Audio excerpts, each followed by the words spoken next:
Hey, YouTubers. This is me, Justin, reporting in for the very first time for the Potter. Sorry. It's my first time, like I said. This week is James.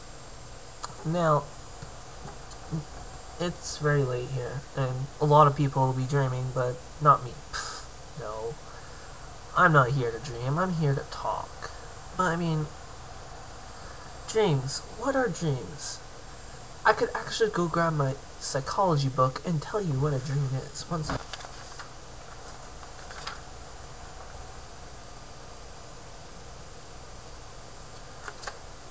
Might not be in the book.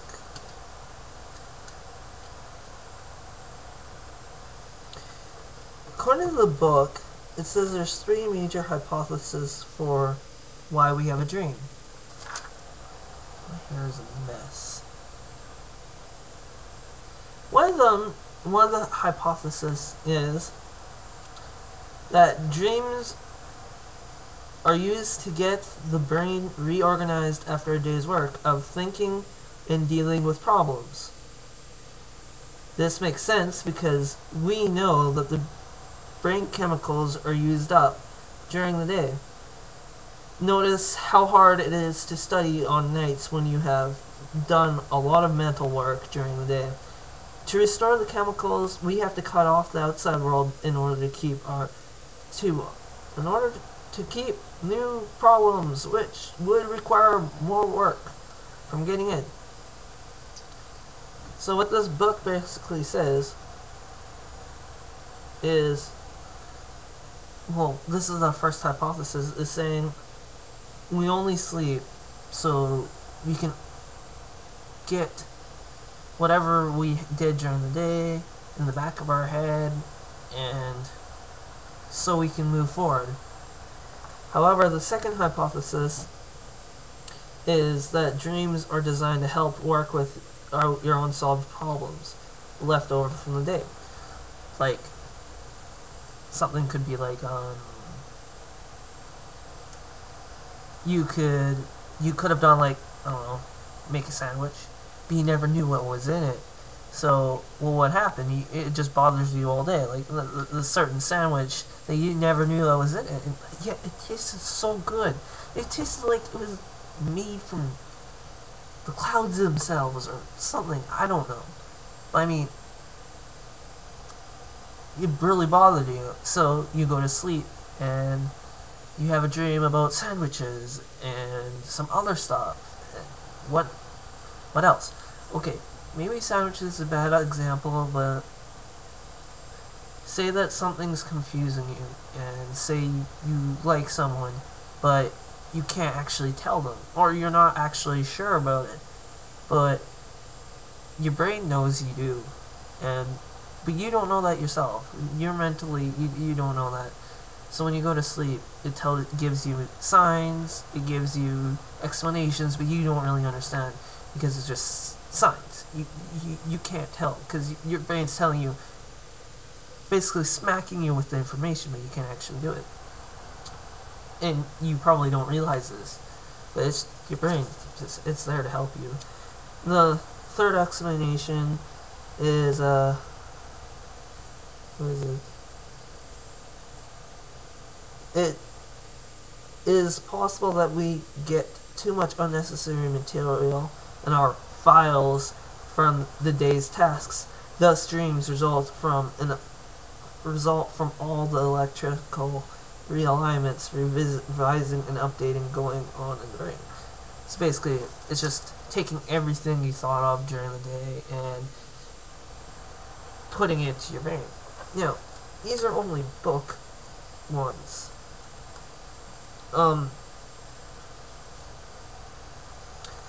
I have wacky dreams, and it gets pretty messed up. I mean, my dreams, they're not, well, I mean, they're not bad, but I mean,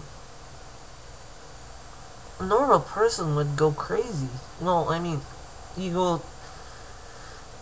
if you could go into other people's brains, you go into someone else's brain, I'm sure you would go a little bit crazy too, because, I mean, you've never been there before. You would be just no idea. Our psychology teacher told us one thing. She told us there's 3 important things to do in a dream.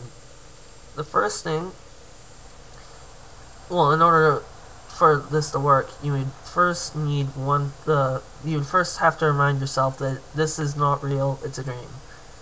The second one, well, the first one, after you realize that and you can control your dream, the first thing to do, she said, was to fly. And the reason for that is because no one's been able to fly. And just being able to fly is probably one of the greatest things in your entire world. She says that's the most important thing to do. The second thing is get anything you want. Like, anything you want to do, anything, because you're in control. You can dream up that spaghetti dinner that you've always wanted, and you're in control of the dream. No one can stop you. But the third thing is, she told us, is before you wake up, because you can wake yourself up, the third important thing is to go in a circle 3 times. For whatever reason, you'll wake up a lot happier than you did before. Don't ask me why, but you just will.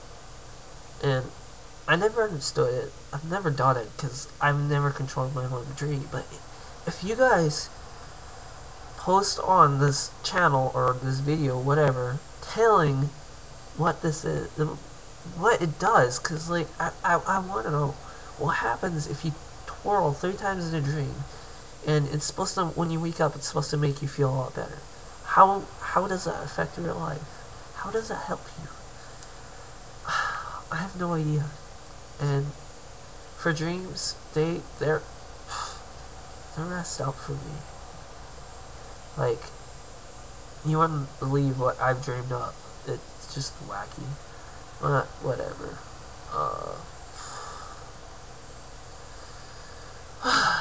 Yeah, dreams. Nightmares get you too. Oh, man. Well, what else can I think of? There's dreams. I've talked about it. Oh. I don't know if you guys ever done this before, but when you have a dream, I wonder if you guys ever had like some sort of, you know, you don't look in the future, but deja vus. Yeah, that's what they're called. You have a deja vu, and I get these frequently. You have a deja vu, and it just bothers you because you know what happens. You dream about it, but then you don't think about it, so it doesn't record in your head. But when it actually happens, you look back and you're like, I knew that was gonna happen, but I can't do anything about it. Oh man, that just freaks me out. But anyway, I've probably ran up about 10 minutes so far, so I'm gonna let you guys go. Yeah, just remember those 3 important things, okay? Remember, from Justin. Sign off.